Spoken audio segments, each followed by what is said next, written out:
In order to escape the police, a gang member randomly threw the drugs into the hands of an old woman. However, instead of calling the police, the old woman returned the drugs to the gang leader. Seeing that she was an elderly woman in her 80s, the leader was stunned. The old woman then said she wanted to join the gang and sell drugs together. She pointed out that the leader's men were all known to the police, but she was different. She had no criminal record, and the police would never suspect an old woman of dealing drugs. So, the leader cut off a kilogram of drugs and let the old woman give it a try. She then disguised herself and started asking people if they wanted to buy drugs. However, others thought she was sent by the police and were too scared to buy. Eventually, the persistent old woman found her first buyer. After that, other people realized she was not a police informant and began to buy drugs from her. She even got repeat customers. Soon, she sold out all her drugs. When she returned to the leader with the money, everyone present was shocked. The leader also gave her her commission as agreed. This time, the leader gave her more drugs. In the following days, the old woman often appeared in places where other gang members gathered. The area had poor security, which made it easier for her to sell her goods.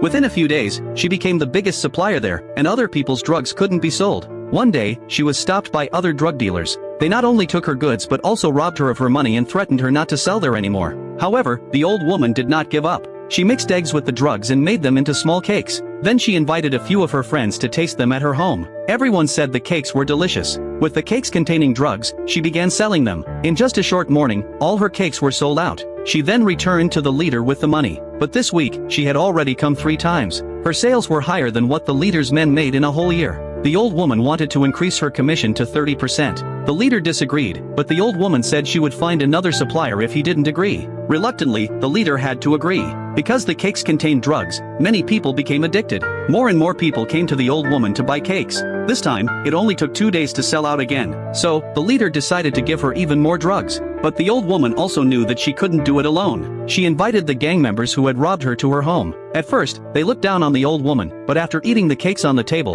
they realized she had added flour to them. The old woman had invited these people to help her distribute the cakes, and she was willing to pay them 15% as a reward. They eventually reached an agreement. From then on, people kept coming to the old woman's home to buy cakes. She also invited her friends to join in making the cakes. In this way, the old woman made a lot of money through her cakes.